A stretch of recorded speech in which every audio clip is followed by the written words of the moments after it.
Hey friends, this is Dolynny TV. Glad to have you aboard this morning as we get set up for Hockey Night in Canada as the Edmonton Oilers take on Connor Bedard at Rogers Place in what is sure to be a good matchup.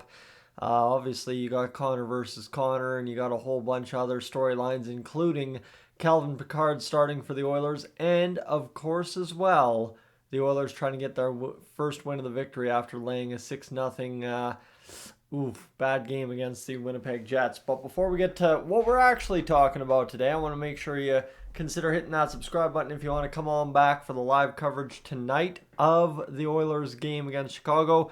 As far as plans dictate today, I should be broadcasting this evening. We will see if anything changes that, though. So what we have to know is the Oilers, obviously after game one, had a pretty rough game defensively, rough game offensively, rough game all around, right? I think to blame Stuart Skinner outright is to kind of just not fully understand what happened in that game against the Winnipeg Jets. The Oilers, the 30-plus shots, I'd say maybe 5 or 6 were true quality, and the one that was the most quality of them all was off the bar and doesn't even count. So what do you do? But that said, too, the Nurse-Emberson pairing kind of looked like a disaster, but so did every other pairing. I mean, the game started off, about a minute in or something like that, with Bouchard coughing the puck up at the offensive blue line and the puck going the other way for a clear-cut breakaway from center ice.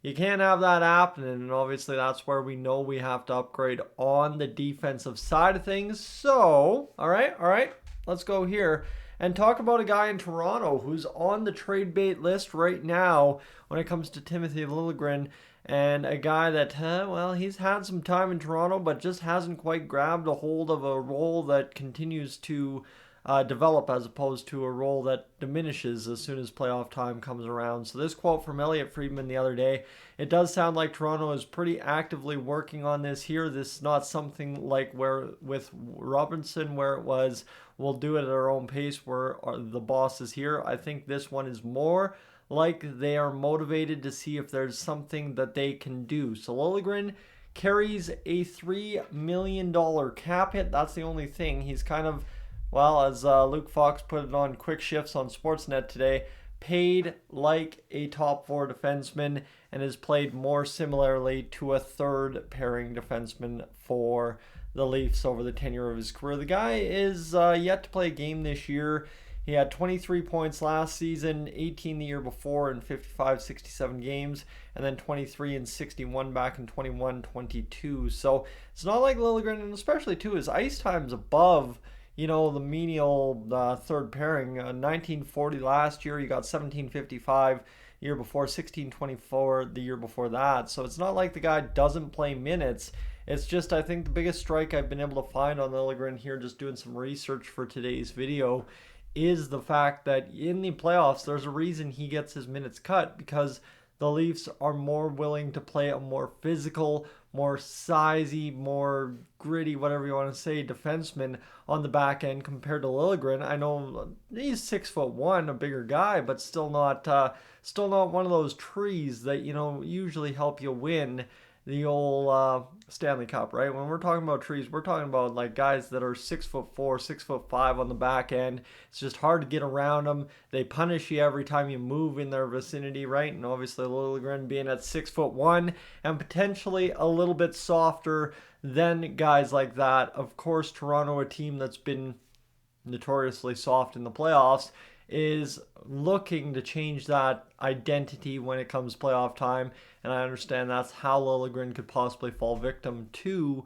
not being able to play as many minutes after playing top 4 in Toronto all last year. So you kind of get that, and that's where at a $3 million cap hit, at a situation where maybe he's not the most physical guy in the world, does that necessarily suit what the Edmonton Oilers are looking for next to Darnell Nurse? That is a big question. And I mean, to analyze Liljegren's game overall, I mean, the advanced analytics look not too bad on that front. But again, the big thing is you've got to have a guy on Nurse's right side that can sit there, stay home, get the puck out, and move his feet a little bit. But you don't need someone that's going to be running around like Darnell Nurse and not able to really run guys over, similar to more or less right. It should be a shutdown pairing with Nurse, not another offensive pairing like Ekholm and Bouchard. I know Ekholm has the shutdown in him, but you get where I'm going. Ekholm's also a 45-point plus player a season, it feels like, at this point of his career with the Oilers. And Darnell Nurse has all the ability in the world to do that, but pairing him with Liljegren, pairing him with Emerson, pairing him with whoever we have right now, I don't think is necessarily the answer, although albeit, I mean, prove me wrong, right? That's the ultimate thing, and ultimately, I don't care about the soft play if that's an issue. I don't care if he's more of a point scorer and that's going to detract from maybe Nurse getting some more points. I really don't care how that all plays out. What I care most about is how do you make the salary cap work, right? That's the big question when it comes down to it, and also the player personnel. You got to forget the Oilers have Josh Brown in the minors, fully buried. You have as well Travis Dermott and Troy Stecher up at the NHL level. You have Ty Emberson, who does need NHL minutes or he'll require waivers, and you don't want to lose him for nothing, considering what you gave San Jose. And it really just all adds up here. The Oilers desperately do need to upgrade. We know that. We saw that in Game 1. We're going to probably see quite a few examples of that throughout the first 20-ish games of the season. But I guess to put it to you the other way is maybe a move for Liljegren just because it seems like, hey, that guy's available, wouldn't be the smartest move based on some of the things I've said, but also just based on, hey, the first guy that comes available might not be the best guy that comes available, or vice versa, right? The last guy that comes available might not be the best guy.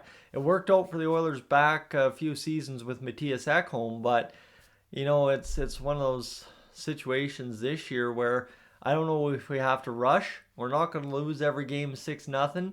Again, we lost 8-1 in the season opener and ended up a goal shy of the Stanley Cup last year. So the panic level, I think, outside of the microcosm that was Wednesday night, is pretty low still in oil country, and that's at least the nice part.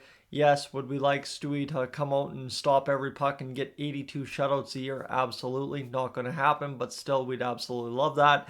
And obviously, the biggest thing we do need to figure out is who's going to take the immense kind of minutes with Nurse, right? As you can rotate some guys in there like we did last year, right? We had Vinny Desharnais play next to him. We had Evan Bouchard play next to him. Primarily, Cody Ceci played next to him.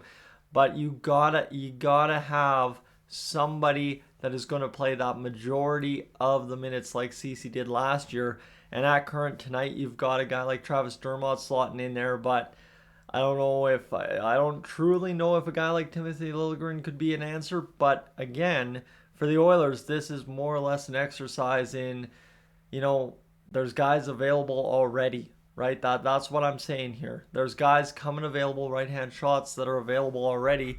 And for the Oilers I guess the question is, how long do you wait to make the move that brings in the defenseman that you're looking for? Liljegren, 6'1", 192. He's 25 years old, so still time to grow into a more matured defensive game, right? Around that 27-year-old age is when we start really making the judgments at the NHL level. So I'll be interested to see kind of if there develops to be any smoke and fire between the Oilers and Leafs on the Liljegren front. But for right now, friends, take the afternoon off, go do some shopping, go do some outdoor activities. There's still no snow on the ground, so enjoy it while it lasts. We got Saturday night hockey. We got Hockey Night in Canada. Oilers, Chicago Blackhawks, 8 p.m. here on Dolynny TV, as long as nothing changes. For right now, I am up on, here.